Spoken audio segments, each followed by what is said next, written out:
We are joined today by head women's basketball coach Jamie Sale, head football coach Steve Ryan, assistant women's basketball coach Jill Bodammer, head softball coach and assistant director of athletics Jessica Jones-Sitzmann, director of athletics and former men's basketball coach Jim Sykes. Also, Great Plains Athletic Conference Commissioner Westra and Vice President for Student Life and Enrollment Terri. Now we'll start with questions, and here we go. Now to begin, when you think about President Reynders, his legacy at Morningside, what are 2 or 3 things that stand out to you the most about his impact on your athletic program? We're going to begin with Westra, though, the commissioner, and then we'll go from there to the coaches and staff. Corey. Well, I think when you think about John, I think you got to think number one about courage. He had a lot of courage to do some pretty bold moves here at Morningside in a time that was not popular to make courage decisions like that. Moving Morningside from NCAA Division II to the NAIA was less than popular for some. So I think courage comes to mind, and then I think excellence is my second word that I think of when I think of John. That commitment to excellence, time and time again, do the right thing, do it often, and make it a habit. So courage and excellence is my 2 words for John. I can kick it over to somebody else if you want me to. Yeah, let's go from Jamie, and we'll go around the table. So Jamie Sale, your thoughts? I just think the expectations he had for everyone. Without it being said, you knew that he wanted you to win, and he was going to do everything he could to support you to help you win. And I think that came with some. There wasn't many expectations when we got here at first. I think that it was just okay to be a certain way, and I think the expectations just jumped up a lot. And he would support you through it. He was at every game and was always there supporting you, and he was behind you, and you just know you always had that support. Steve? When I think of John, I think especially in those early years, he had to make really tough decisions, at a college that was struggling, and just to kind of change the direction of the school, and those were unpopular decisions, and just being there and watching that, that it was really impressive, and then the sense that you're going to win, and one of the things I always felt is I'm going to win here because John's going to win here, and because he wants to be successful in everything he does. And I always look back on those things from those early years, and those early years, for those of you that were here, they weren't the years that we've had now. They were tough years, and through that time you need a leader that's going to stand up and have the courage to make decisions, and John did those things. Jill? Yeah, I would say his support, kind of already said, he was at a lot of the events. The love for the basketball game, being a coach himself, the love that he had, that was always said to Jamie and I especially. And then just how he invested in student athletes. We had many student athletes that would just go to his office. I mean, the president of the college, they would not be afraid to just go and sit down and have a conversation. I think that's awesome. JJ? I think the biggest thing that I saw was, again, and these guys touched on it, was just the presence. Having somebody there, being there, knowing that you had that support was amazing. Whether it was at our field, overlooking the field, or being in the stands at a game, was just something very special. And again, he always had the student athletes' interests at heart. And so again, meeting with them, going in the commons, having lunch with them, doing those little things that meant the most to them, I think was very special. Jim? Agree with number one with everything everybody said. Excuse me. I think the thing that sticks out to me is just his vision. The landscape of the college overall has changed. When we got to campus 20 years ago, or 20 plus years ago, it was pretty barren. It was pretty bleak around here. And, this piggybacks on what everybody else had said. Just the support, the early successes the teams have had, just everything kind of piled on top of each other, and we're at a place where we're at now. Yeah, and Terri? Well, certainly, I'm just going to echo what everyone has been saying, but certainly John had the courage and the foresight and had a plan about moving from Division II to the NAIA. And to say that there was not much pushback would be not being honest and truthful on that. It certainly was a time of great turmoil. But in John's fashion, he has and always will put the students and their experience at the center of all his decisions, and he never looked back from that. I think the other thing that I think about with John is that He hired outstanding coaches, and some of them are sitting here with us today. And I like the part that he just got the heck out of the way. He let y'all coach and was very clear, though, that he had high expectations and wanted high caliber programs. And I think the third thing for John is when he made the decision to move from Division II NCAA to NAIA, he was on board with the NAIA. He believed in the NAIA and what they stood for, and he personally committed several hours serving on a number of committees. And so those are the things that I would reflect back with John at his time here. I would add to that too, that not only did he make the courageous move from Division II to NAI, but he put the full court press on the GPAC. That's really where he wanted this institution to be, and was very proud of that in those early years. And to Terry's point, not only vested in the NAI, but has been vested in our conference as well, which I think has served Morningside well. And he was all in when that time came. I'm going to push it on all of you. Recruiting-wise, had to get better. You come on campus, it's a much more beautiful area. I see a court right outside to our left that looks awesome. The football field, it turned into Olsen Stadium. Softball, it had to be a much better way of recruiting when you have such a great campus. And anyone can. Absolutely. In the early years, I remember on the road recruiting, Highway 20 in Iowa and Highway 77 going into Nebraska were kind of my lifeline. And I remember stopping at a gas station in Fremont to fill up with gas, and I had Morningside gear on, and I walked in, and the attendant, Morningside, where's that at? And then years later, and we're talking an hour 15 down the road, and years later, you walk into the same gas station, Morningside, you know, and we're recognized. So we have a definite footprint. Yeah, it really is a change, because I came here in, I think, 2001 until now. It's just an amazing change. We'll push it forward now.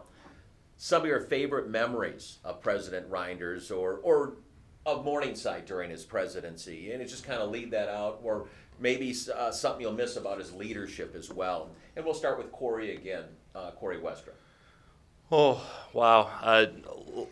You know, these guys work with him on a day-to-day basis more than I do, so their memories are probably a little more fresh, but he's always been a good ear for me. I could go into his office and, hey, Lisa, is John around? Yep, go on in, just sit down. He goes, what's up? You guys could hear that, right? What's up?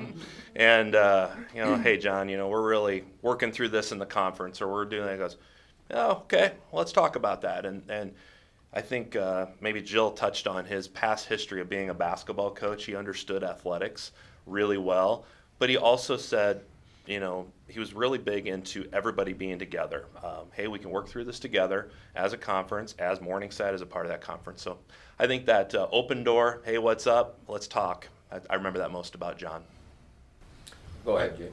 I just from the first time I met him when I was being interviewed here, you know, you're all nervous about the interview and all that, and within 2 seconds I was at ease. You know, you were just talking to him, and it was just like a regular person. It didn't feel like, you know, this is the president of the college. He'd let you know what the expectations were, but you also felt at ease, and you could tell that he was the one in charge, but he could also make you feel relaxed about it. And then I remember too, just after the first time we won the national championship, being at a restaurant and all our fans being there, and he's like, I'm paying for everything, you know, and I was like, wow, this is pretty incredible. And just the support I had at this job, you know, compared to the other ones I had, was just incredible, and it's just made it a fun place to work at.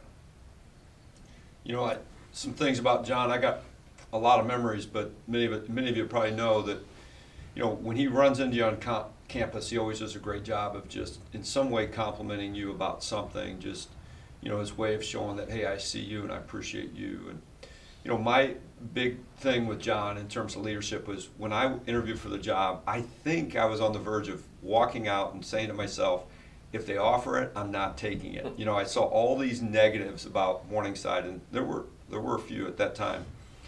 And I just remember John saying, hey, Steve, I'm taking this school from Division II to NAIA, and you just need to understand, I can't make that move and have a losing football program. So if you come here, I'm with you. And the way he said that made me walk out and go, he's right, he has to win. And if the president can say that and the president believes that, he had the way of saying some of those things at critical moments, and he sold me on the place, and then he delivered. And I think that's so important in a president, that you believe that he can deliver in the things he says. Mine was also the national championship after at Bob Rose. It was awesome just having him there and supporting us. And then we also had some dinners at his house with our team. That was really personable. And What'd then they cook? I just remember it was like this big pig head. Pork of some kind. And all the girls were like, I don't know if I can eat that with the pig. I'm like, oh, just try it. Just try it. They all Welcome to did. Iowa. Yeah.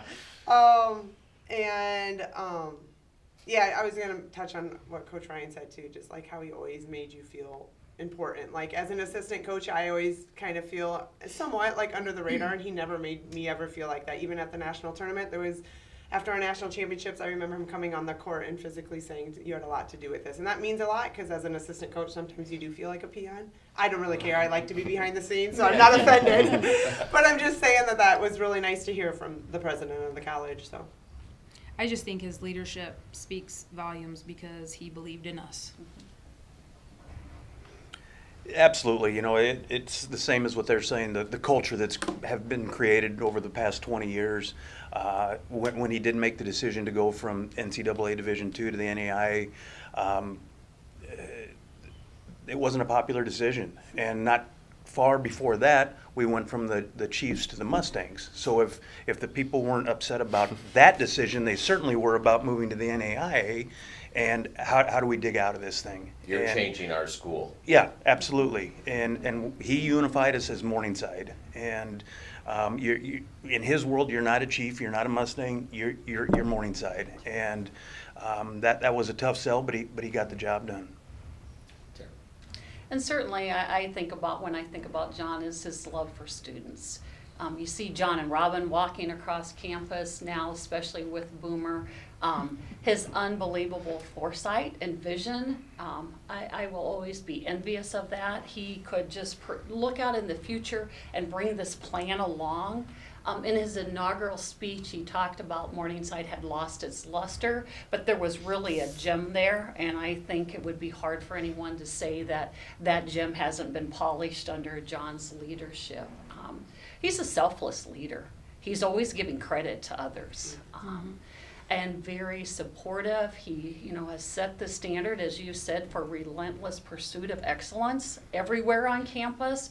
Athletics is a shining gem of that. There's no doubt, and the president says that often. I think the last thing, one of my favorite memories and something that I will miss, and I'm sure y'all have heard this, but he reminds me daily that I'm not supposed to screw up. So those are things that I would like to share about John. Well, exactly. You guys have all touched on this from the beginning. I think Corey even mentioned it, that transition from Division II to NAIA. Now, as it stands, one of the most essential, because you guys brought it up. But on the negative side, yes, we saw that. You had to fight through it. But how did that transition change for Morningside athletics and the community? How did it change your teams? Did it get better, worse, or what have you, just working that way? And I'm going to start with Terri this time. Certainly. Being present for that, and so many of you had been present from that, a quick reminder that we have moved from 12 varsity sports to 28 in that period of time. When you make decisions, many times there's some darker moments before you come out into the light, and I think we're in the light. Human beings like winning programs. I'm sorry, we all want to be part of a winning program, and you all have provided that. We've provided that for our student athletes and also for the Siouxland community.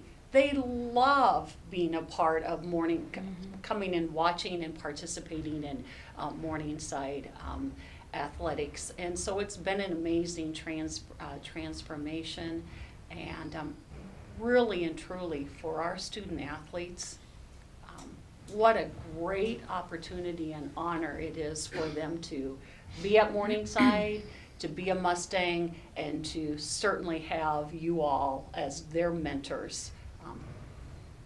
Well, Perfect. Let's go around the table then.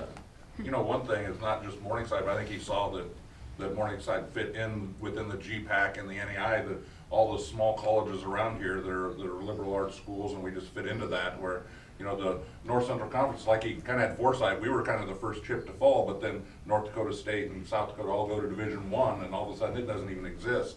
And I just think that seeing that was a good fit for our college, and, you know, that it really just impacted the natural rivalries with the schools around, and it's just a good fit for us. And it was, like I said, when he first made that decision, I was at a different school, and I think even the sentiment at the other school I was at when I was at Briarcliff was, oh no, now Morningside's going to be in NAI, and that it was going to be a problem because they were going to be good, you know, and it's turned out to be that way. In comparison, you know, back when we thought, well, USD and SDSU were rivalries. Now, Northwestern, across town, they're tighter. They're Yeah. bigger rivalries than we had before. Yeah, I think for sure, and it makes even more sense. Those are state schools, and, you know, South Dakota and South Dakota State were always going to be together, and that sort of thing, and it was just a better fit. Steve? You know, as a coach, And you had to start by starting with a club league coming from that. we had to start with a club league, and we had to recruit a team, and I don't want to go back through some of those things, but you would call up guys from western Iowa and eastern Nebraska, and they might be like, where's Morningside, what is it? Or my coach or my counselor says that school's going under in 5 years, and it just was terrible to where we are now. And it really, to process out of that, really didn't take that long. Thanks to these two winning girls basketball national championship, that had a huge part of that. But, you know, as a coach, I've always wanted to be at a college that when I recruit a young man, I'm proud of not just football, but I'm saying what I'm doing is best for this young man. You know, when he leaves here, he's going to get an amazing education, he's going to grow as a man, and he's going to become someone special. And I truly believe that about Morningside College. So it makes it easy to recruit. And to tie that into John, you know, John's vision wasn't just for athletics, it was for this college. And what we were then when he came to where we are now, where he leaves, and how it's viewed by the academic world, by the community, by young men and women as they come out of high school, it's amazing. This is a great place. This is a great place for young men and young women to get an education. And what my guys leave in terms of career opportunities and who they are and how they can think, it's incredible. I'm proud of this school, and a lot of that goes back right to John, you know, and his vision, and Terri, and a lot of the people that aren't even in athletics and what they do for this place. This is outstanding. John has always said that when he retires from Morningside, he wants to make sure it was at a level that the search committee would not even entertain his resume. And he feels that's happened. Yeah. Yeah, I was just gonna say it's a great fit to be in the NAI. I think that it was a big move on his part, but that's what he does best, is he envisions what he sees in the future, and he made a great move by that, and he had to take a lot of heat, but I think it was for the best for not only the school, but the academic programs or athletic programs for sure. If you look at it too, at the NAIA level, we see a lot more local athletes Yes. continuing to play their sport here at Morningside. Mhm. And maybe you had to go to California or something else. And it's success with that too. For sure. Well, that engages the community. Yes, That's For what you all sure. talk, Yep, we for talk sure. about. It engages the community to keep following these outstanding programs. Yeah, and like a lot of our girls are within, you know, an hour to two, so then the community gets involved, and it's just a great fit to be in the NAI. Jessica, now you in softball, you had the change over there. Was there a big change? You know, the change too, since I've been here, it was the Chiefs to Mustangs. You know, so there's been a lot of different changes, but again, I think the biggest thing for the softball side of it was the competition level and stuff like that. The change was good for us, and I think academically, athletically, everything, it was good. You know, and I think the biggest thing that, if you guys remember, he was like, trust me. Trust the process, and it will be good. And he knew that he would make it good and make it a good place, and we just had to buy in and trust him, and it worked out great. You know, I'm going to jump in here, but specifically as Jessica talks about softball. So we've got this meeting in Alley Gym, and I'm walking with all my young assistant coaches, and I'm telling them, when I came here, roadmen looked like this, and we practiced down here, and we'd have these snakes that come on the field, and no, there was no fountain there, and that wasn't. And I tell them this picture, and they can't even visualize it Right. because the place has changed so much under John, and a lot of it has to do with that beautiful softball field there, and you got the fountain and the outdoor auditorium, and the changes to Roadman and Dimmitt, how beautiful the dorms are, and all that comes back to John and his team over there, Terri, and on that side of campus. Absolutely. The move from Division II to the NAI obviously aligned us better, with schools our size. When you look at the academic side of things, when we made a run through the North Central my first year here, it was our last trip, and anytime you go north in the winter, what bad can happen, right? And, we'd leave on Thursday for a Friday, Saturday game and oftentimes not get home till Monday or Tuesday in certain situations. So, when you look at that, the move, we're not missing nearly as much class, which is one thing. And in the North Central, yeah, there might have been a sport or two that was successful or competitive, where now we work to be competitive within the GPAC early on, successes. Now we're known nationally. Morningside's a national brand. It's not just a regional, known regionally. It's known nationally, and there's some power there. Now, Corey could finish on this because Morningside as a whole comes up very big when it comes to the All Sports Trophy. Right. I mean, I think that speaks to the totality of the program, and the All Sports Trophy Championships does embrace all the sports on campus. And I think Terri hit the nail on the head. You went from 12 up into the 20s for sports. That's incredible. If you were to look back 20-some years ago and say, here's this new president, John Reynders, and here's 3 things he's going to do. He's going to change Chiefs to Mustangs, Division II to NAIA, and college to university.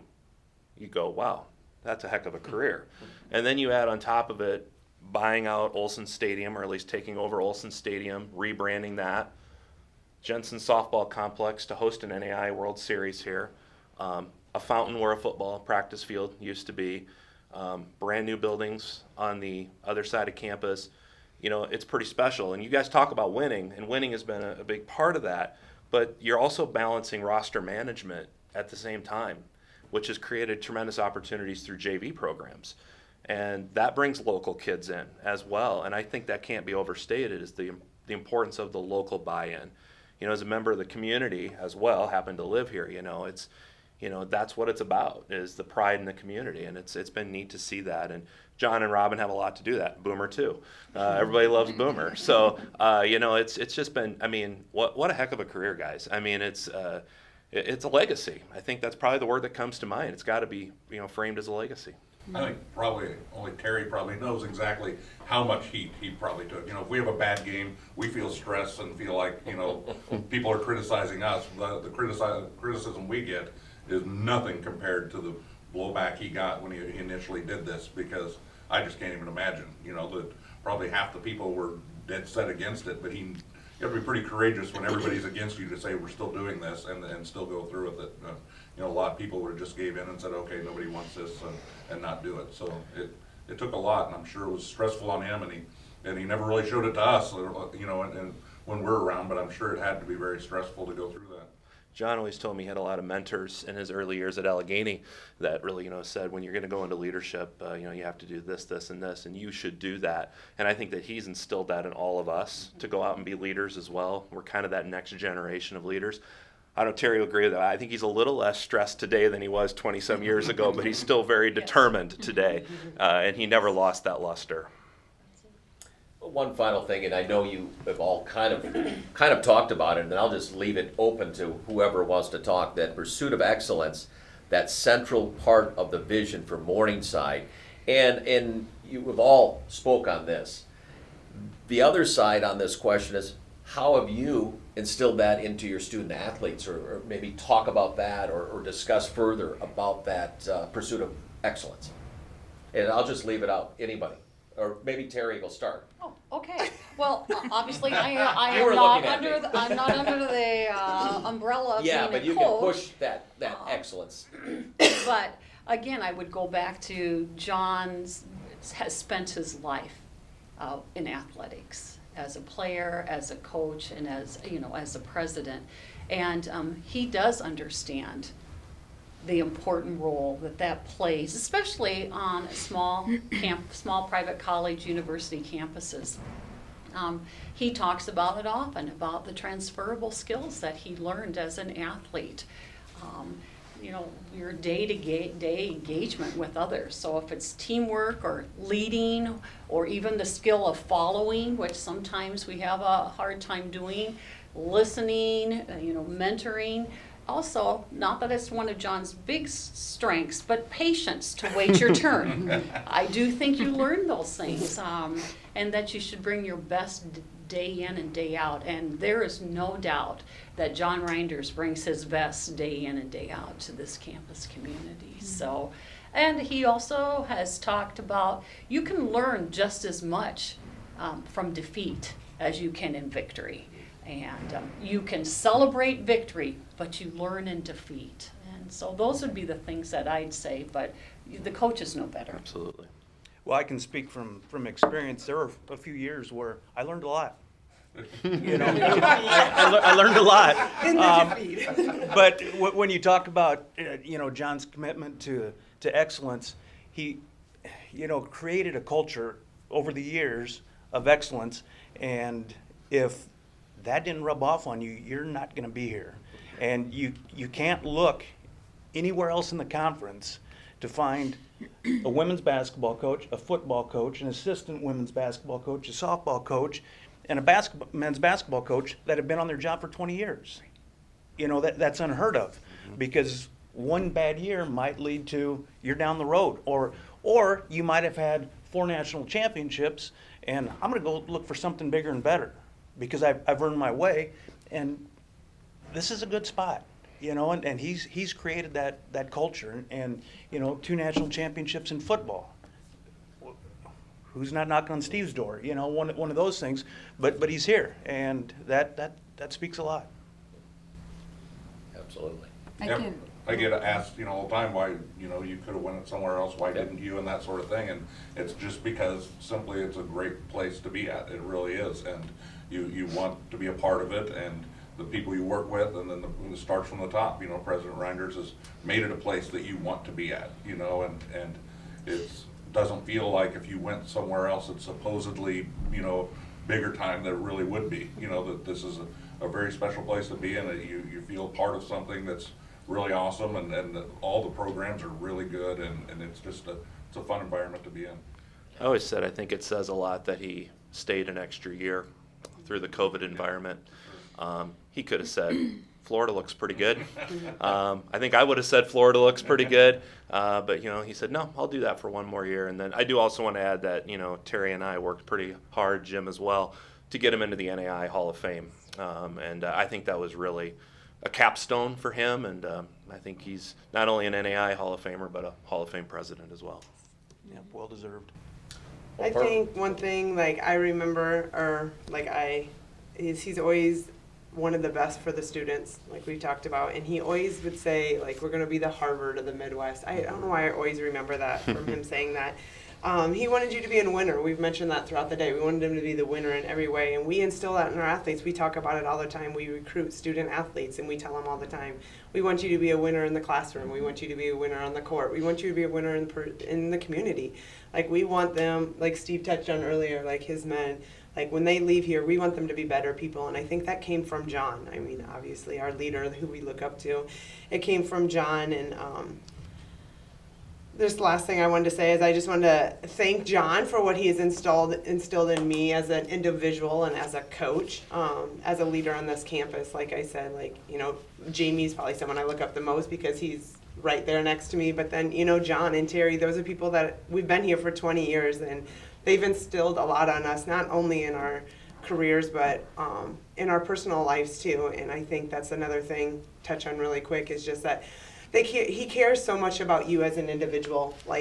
He wants you to win, and he wants your student athletes to be 3.6s, and he wants everything to be the winning. He wants you to be the best you can be, which we instill. But he also cares about life beyond just your job, and he always made that a point to say, like, it's important to have your family. And you know, he would always say, you have so much, like, as a coach, you give so much to your kids at work, your student athletes, but your family at home means a lot, and you need to make sure to take care of them too. And that means a lot, because there's some presidents that all they want is they want them to look good. They don't care about anything else as long as you're making them look good. And so he did care about your personal life as well. Well, perfect. I think that will wrap it up. Well said. I do want to thank the esteemed panel for the time. I did that hurt? Esteemed. No, Looking around to no, see who you guys did a great job. Right, who's that? Thank you for coming for this. But Thank Thanks, you. Curtis. Curtis. All right.